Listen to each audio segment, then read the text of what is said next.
பொங்கல் பண்டிகையொட்டி அரிசி குடும்ப அட்டைதாரர்களுக்கு 3000 ரூபாய் பரிசுத் தொகையை அறிவித்தார் முதல்வர்.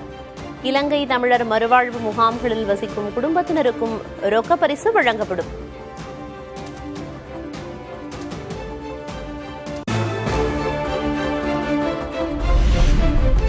$2,22,00,000 குடும்ப அட்டைதாரர்களுக்கு பொங்கல் பரிசு தொகுப்புடன் 3000 ரூபாய் கிடைக்கும்.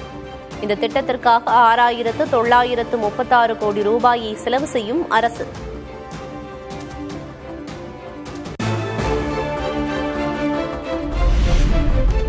சென்னையில் 10வது நாளாக போராட்டத்தில் ஈடுபட்ட ஆசிரியர்கள் கைது. திமுகவின் 311வது தேர்தல் வாக்குறுதியை நிறைவேற்ற இடைநிலை ஆசிரியர்கள் வலியுறுத்தல்.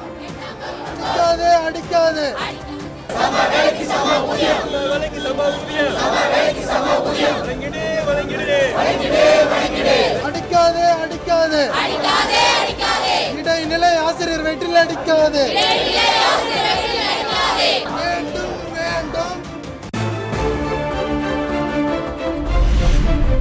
புதுக்கோட்டையில் பாஜக பிரச்சார பயண நிறைவு விழாவில் பங்கேற்கிறார் உள்துறை அமைச்சர் அமித்ஷா. திருச்சியில் நடைபெறும் பாஜக மையக்குழு கூட்டத்திலும் கலந்து கொள்கிறார்.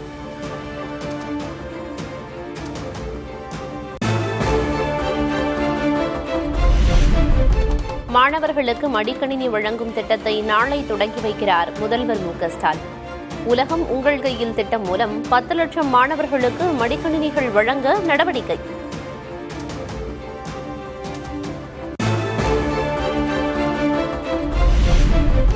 சேலம் மாவட்டம் வீரபாண்டியில் இன்று பரப்புரை மேற்கொள்கிறார் அதிமுக பொதுச் செயலர் பழனிசாமி. 2026 தேர்தலில் ஒட்டி முழு வீச்சில் மக்கள் சந்திப்பு.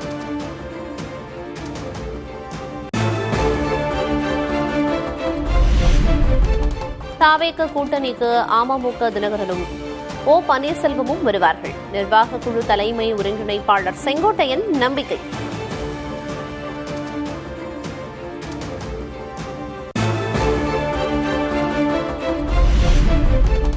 தமிழ்நாடு உறுதியளிக்கப்பட்ட ஓய்வூதிய திட்டம் அரசின் நிதிச்சுமையை அதிகரிக்கும். காங்கிரஸ் மூத்த தலைவரும் முன்னாள் மத்திய நிதியமைச்சருமான ப. சிதம்பரம் கருத்து.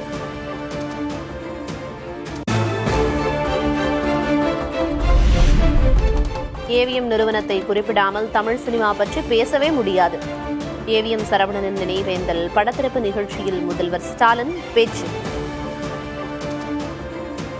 வரலாற்றிலே தமிழ் திரையுலகத்தை பற்றி குறிப்பிட வேண்டும் என்று சொன்னால் அதில் நிச்சயமாக ஏவிஎம் நிறுவனத்தை பற்றி குறிப்பிடாமல் இருக்கவே முடியாது.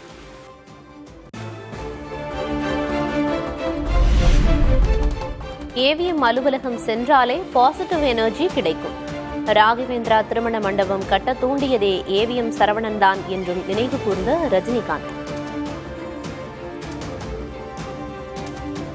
அந்த ஒரு ஆஃபீஸ் அவ்வளோ கிளீன், அவ்வளோ நீட், வெல் டெக்கர், அந்த மாதிரி ஒரு வைப்ரண்ட், ஒரு பாசிட்டிவிட்டி.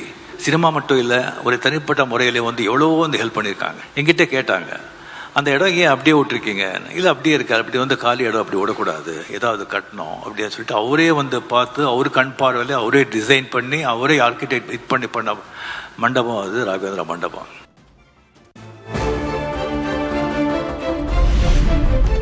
திரைத்துறை மட்டுமின்றி அனைத்து துறைகளிலும் சகலகலா வல்லவர் ஏவிஎம் சரவணன். நல்ல முதலாளியாகவும் இருந்தவர் ஏவிஎம் சரவணன் என நடிகர் கமல்ஹாசன் நெகிழ்ச்சி.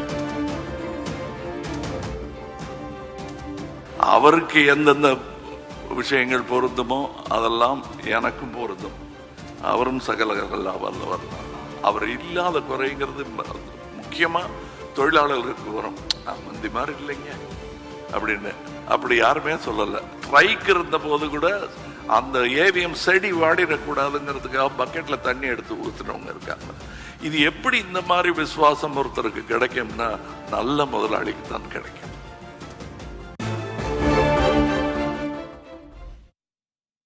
திமுக மூத்த தலைவரும் முன்னாள் எம்பியுமான எல். கணேசன் உடல்நலக் குறைவால் காலமானார். அரசியல் வட்டாரத்தில் மொழிப்போர் தளபதி என அழைக்கப்பட்டவர் எல். கணேசன்.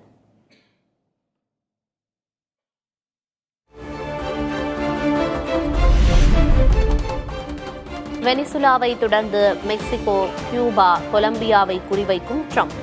திட்டமிட்டு அமெரிக்காவுக்குள் சில நாடுகள் போதைப் பொருள் புழக்கத்தில் விடுவதாக சூசக பேச்சு.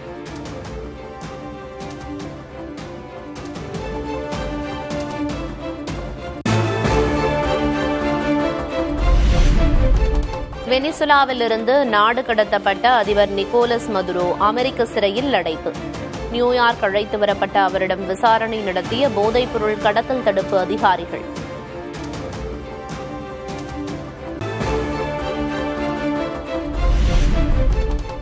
வெனிசுலாவின் இடைக்கால அதிபராக டெல்லி ரோட்ரிக்ஸ் நியமனம். அசாதாரண சூழல் நிலவும் நிலையில் அந்நாட்டு உச்சநீதிமன்றம் அறிவிப்பு.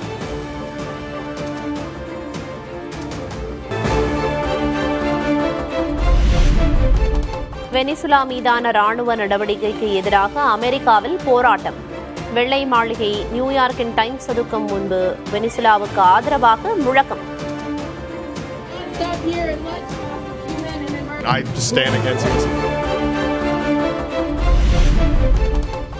வெனிசுலாவில் எண்ணெய் ஏற்றுமதி தற்காலிகமாக பாதிக்கும் அபாயம். கச்சா எண்ணெய் விலை உயர வாய்ப்பு.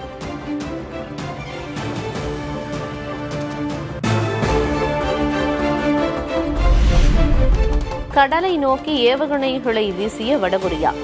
தென்கொரியா, சீனா பேச்சுவார்த்தைக்கு சில மணி நேரத்திற்கு முன்பு அச்சுறுத்தல்.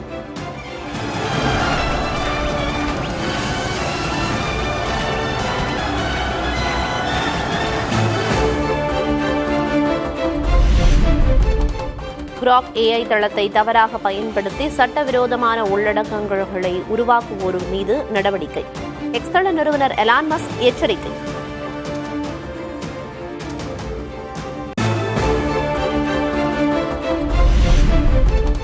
ஜெர்மனியின் சீவர்ஸ்டாப் பகுதியில் கடும் பனிப்பொழிவு. ரம்மியமான சூழலை கண்டு ரசிக்கும் மக்கள்.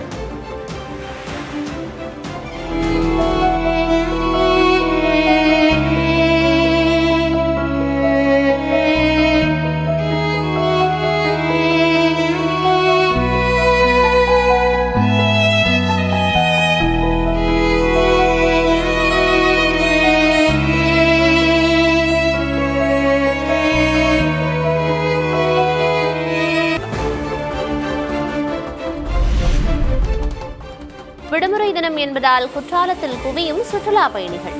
அருவிகளில் குளித்து குதூகலம்.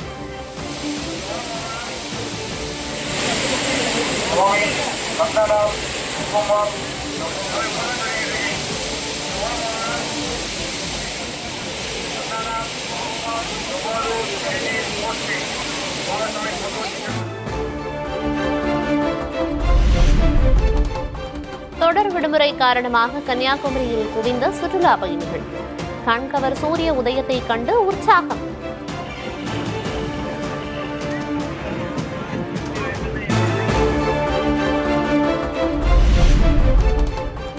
மதுரை ஜல்லிக்கட்டு போட்டிகளில் பங்கேற்பவர்கள் ஆன்லைனில் பதிவு செய்வதற்கான அறிவிப்பை வெளியிட்ட ஆட்சியர். ஜனவரி 7 மற்றும் 8ஆம் தேதிகளில் பதிவு செய்ய ஏற்பாடு.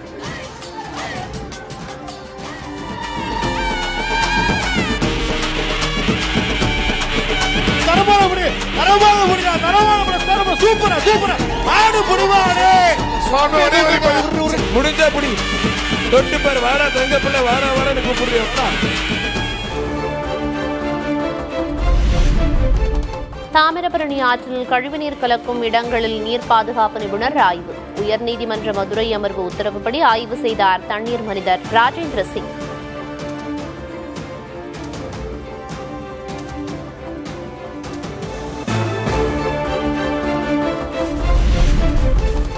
சென்னையில் நடைபெற்ற பொங்கல் விழா.